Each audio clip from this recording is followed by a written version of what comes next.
প্রিয় ভক্তগণ, সেবামূলক মনোভাব এবং সমানুভূতি আমাদের জীবনের দুটি অমূল্য গুণ। শ্রীকৃষ্ণ আমাদের শিখিয়েছেন কিভাবে আমরা সেবা ও সমানুভূতির মাধ্যমে সকলের মঙ্গল করতে পারি এবং নিজের জীবনকে শ্রীমন্ত করতে পারি। শ্রীমদ্ ভগবদ গীতায় শ্রীকৃষ্ণ বলেছেন, সেবা করো। এই উপদেশ আমাদের শেখায় যে আমাদের উচিত অন্যদের সেবা করা। সেবার মাধ্যমে আমরা জীবনে সত্যকারের আনন্দ ও শান্তি পেতে পারি। শ্রীকৃষ্ণ আরও বলেছেন, সুখ, দুঃখ, লাভ, ক্ষতি, জয়, পরাজয়ে সমানভাবে থেকো। এখানে শ্রীকৃষ্ণ আমাদের শিখিয়েছেন যে আমাদের উচিত জীবনের সমস্ত অবস্থায় সমানুভূতি বজায় রাখা।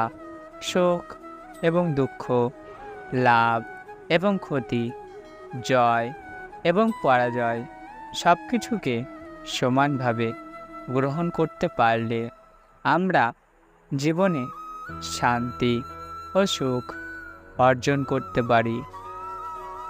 দায়িত্বশীলতা এবং দৃঢ়তা আমাদের জীবনের গুরুত্বপূর্ণ গুণ।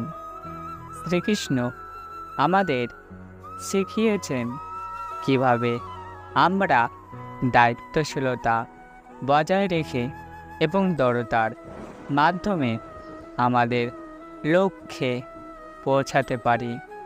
শ্রীমদ্ ভগবদ গীতায় শ্রীকৃষ্ণ বলেছেন, কেউ এক মুহূর্ত ও কর্ম না করে থাকতে পারে না। এই উপদেশ আমাদের শেখায় যে আমাদের প্রতিনিয়ত কর্ম করে যেতে হবে। দায়িত্বশীলতার মাধ্যমে আমরা আমাদের জীবনের লক্ষ্যে পৌঁছাতে পারি। শ্রীকৃষ্ণ আরও বলেছেন, যোগে দৃঢ়। এখানে শ্রীকৃষ্ণ আমাদের শিখিয়েছেন যে আমাদের উচিত আমাদের কাজে দৃঢ় থাকা। দৃঢ়তার মাধ্যমে আমরা সমস্ত প্রতিকূলতা অতিক্রম করতে পারি।